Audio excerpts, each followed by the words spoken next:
50,000 daw ang credit limit. Pero bago ka ma-excite mga ka-reloan, teka muna. Kasi itong loan application na to, sa unang tingin mukhang promising talaga siya. May fast approval daw. At sinasabi ring transparent. Pati na rin daw ang interest nito. At hanggang 50,000 nga daw ang credit limit. Wow na wow naman talaga. Siyempre, hindi tayo magpapahuli sa mga ganyang klaseng loan application. Hindi natin palalagpasin ang araw na to hanggat hindi natin yan nasusubukan. Pero ang tanong mga ka-reloan, legit ba talaga to? Ma-approve ba talaga tayo dito? SEC registered ba siya? CIC compliant ba? At higit sa lahat, kung ma-approve tayo, magkano ba yung babayaran natin dito? Kaya mga ka-reloan, kung gusto mo subukan itong loan application na to, isang bagong loan application na to, huwag ka muna nga alis. Dahil titingnan natin ngayong araw na to kung talaga bang cashini ito or cash out ang aabutin natin sa loan application na to. At ayun nga mga ka-reloan, welcome back again sa ating YouTube channel. Ako nga pala ang inyong Real Loan TV. So magre-review na naman tayo ng bagong loan application. Magbibigay ng honest review ng real talks and warnings. At kung gusto mo ng mga ganyang usapan, please make sure lang na nakasubscribe ka na dyan para makikita mo na palagi yung mga uploads natin. At disclaimer lang po, itong video natin na to ay for educational purposes lamang. Hindi po ako financial advisor at hindi po sponsored itong review natin. Syempre, pag-share lang po ito ng sarili nating opinion and ng ating experience habang tayo ay nag-re-review dito. Hindi ko to ginawa para hikayatin kayo na mag-loan or i-download itong loan application na to. Ginawa ko to para magkaroon na kayo ng guide at matulungan ko kayong magpasya kung dapat ba to o hindi dapat. Pero sa huli mga ka-reloan, nasa sa inyo pa rin naman ang 100% na pagpapasya kung gusto nyo bang ituloy ang paglo-loan dito o hindi. So ayun na nga, huwag na natin itong patagayan at i-download na nga natin yan si Cashini. At ayan nga mga ka-reloan, pagpunta natin sa Google Play Store dahil doon nyo itong matatagpuan. Meron pa lang siyang 1.8 na stars at 5 reviews pa lang ha. So ibig sabihin talagang bagong-bago lang itong loan application na to. So hindi natin alam kung ito ba ay bago o dati na at nagpalit na lang ng pangalan, etc. So ngayon alamin natin yan lahat. At etong si Cashini Trusted Cash Loan ay naka-under kay Astra Fund Lending Corporation. At etong loan application na to ay na-release noong December 26, 2025 pa. So medyo ilang buwan na rin nang nagrarun nito. At updated lang siya noong August 13, 2026. At talagang nakalagay dito mga ka-reloan kung ilan na yung nakapag-download ng loan application na to. At una na nga bumungad sa atin dito mga ka-reloan, pagka-download natin syempre itong privacy policy nila. At agree and continue lang natin yan kung gusto pa talaga nating masilip itong loan application na to. Ito na yung kanilang pinaka-homepage at nag-o-offer nga daw to ng up to 30,000 na loan amount. At nakalagay dyan, fast approval, transparent, interest, flexible repayment. So, wag muna natin itong panghawakan. To see is to believe hanggang dulo. At syempre, ayan, sige, apply na natin yan. After natin i-click yung apply ay, ayan, hihingan niya na tayo ng contact number. At mag-confirm na tayo dyan. Pagkatapos ay isasendan niya tayo ng code at hihingan niya tayo dito ng password. So, sa password niya ay hindi naman siya ganun kaselan. Kahit ano lang yung ilagay nyo dito. Basta up to 6 digits siya. Pagkatapos nga nun ay, ayan yung notification permission naman niya. I-agree lang din natin yan. Pagkatapos ay eto, bumalik tayo sa pinaka-homepage niya. Pero after nating maglagay ng phone number natin, nag-iba na yung maximum loan amount niya. At up to 50,000 nga daw. Wow, mas tumaas pa, di ba? Kaya lang ako kapag kaganyan talagang nag-iiba-iba yung kanyang details, ay medyo hindi na ako masyado na-excite. Alam mo yun? Kayo ba mga ka-reloan? Syempre, di ba? Una pa lang, iba-iba ni pinapakita sa inyo. Syempre, sige, ayan, i-apply now na natin yan.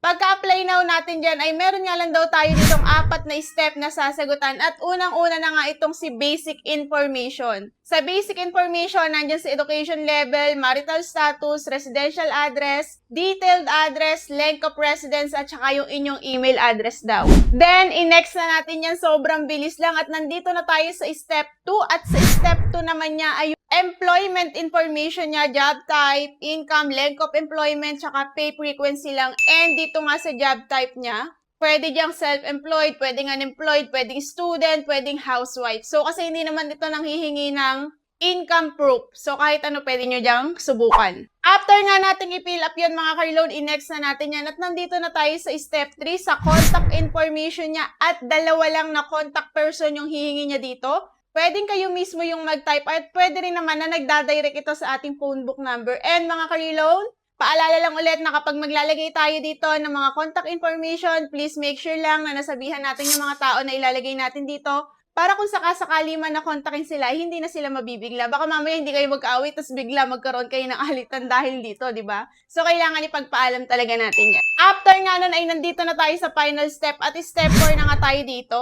Yung ating ID information naman at sa ID type nga, ay eto, meron siyang dalawang recommended, yung kanyang national ID at saka UMID ID. So, kung wala naman kayo ng dalawang recommended na yon, tinatanggap pa rin naman niya itong driver's license, PhilHealth, TIN, passport, SSS, PRC, postal. Yun, yung mga tinatanggap niyang ID. Then, after nun, picturean yung ID, likod at harap. At sa baba nun, syempre, para ma-sure daw yung ating information na nakita sa ating ID, first name, middle name, last name, ID number, at saka yung ating gender and yung ating birth date. Pagkatapos nun ay i-next na natin. Talaga nang napakasigurista nito kasi meron ulit siyang confirmation information. Yun lang ulit yung personal details lang natin and i-confirm na natin yan kung correct naman. At after nga nun ay nandito na tayo sa disbursement account. So sa e-wallet ay pwedeng GCash, Maya, at saka GrabPay. So automatic na nakalagay dito yung aking contact number. Kasi yun din naman yung aking GCash. Edi i-submit na natin yan. At pagkatapos nun, magkakaroon na tayo dito ng facial recognition. Then, let's start na natin. After nun, magkakaroon pa ng SMS permission. Agree lang ulit natin yan.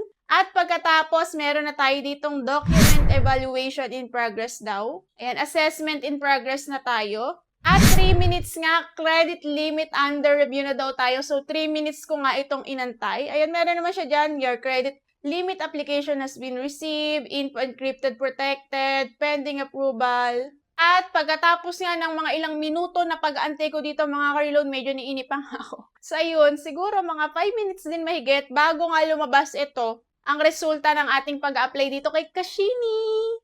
Ang sabi nga niya ay credit limit review failed. Inantay-antay pa naman natin kung ano magiging resulta natin dito at kung magkano i-offer niya sa atin. Baka opera niya tayo ng 50,000, ganyan. Pero wala. Failed tayo dito. Sabi nga niya, ayan, sorry, hindi tayo approve ngayon. So, pwede daw tayong mag-try ulit sa September 2, 2026. Tips to improve your credit daw ay maintain account activity. So, ano naman gagawin ko dito sa account na to kung hindi naman niya ako pinautang ngayon? Pero sige, antayin lang natin yan. Kung nandiyan pa rin naman siya sa mga susunod na panahon, edi subukan natin. Kasi wala talaga akong makita mga ka-reload na na-approve dito kay Kashini. Siguro dahil bago siya, nagkakaroon pa siya ng trial and errors. Ayan, kaya ayun. At sa kasamaang palad nga ay na-reject tayo dito. At doon nga kung babalikan natin sa may 5 na nagbigay ng review sa kanya, ang nakalagay nga ay scam, nangunguha lang ng info, wag nyo na subukan. Kasi nga auto-rejected, tas ayan, rejected. Rejected. So, ayun, pare-pares tayo rejected. Kayo ba mga ka-reload, nasubukan nyo na ba tong si Kashini? Ano yung experience nyo dito? Na-reject din ba kayo kagaya namin? Or kayo ay na-approve? Pakishare naman ang inyong experience dyan sa ating comment section at isa-isa natin yung babasahin. Siyempre, para makatulong din tayo sa iba pa nating viewers. So, eto nga mga ka-reload, sa pag-research natin dito kay Kashini, may mga 2026 published list na nagre-record sa Kashini bilang under kay Astra Fund Lending Corporation. At eto, meron siyang number at meron din siyang certificate of authority number. Hindi rin natin masabi mga ka-reload kung ito ba si Kashini ay currently reporting to CIC kasi wala tayong mahanap na official evidence. At dahil hindi rin nga tayo dito na-offeran, dito na lang tayo muna mag-base sa may about this app niya. Nakalagay dito loan amount 1,000 up to 50,000 nga daw. At yung repayment terms nga daw niya ay 91 hanggang 365 days. So, hindi natin yan ma-confirm kung talaga bang yan ay real na real kasi nga, wala naman siya sa ating na-i-offer. Kabud na lang tayong na-reject. At meron daw siyang monthly EIR na 5% hanggang 12% at maximum annual percentage rate na 60% hanggang 144%. So, kung legit ba yung nakalagay dun sa kanyang loan app details, please comment nyo lang dyan sa mga comment section natin mga ka-reload para makatulong din tayo sa iba. So, that's it for today's video mga ka-reload. Yun lang po ang tungkol dito kay bagong-bagong Kashini.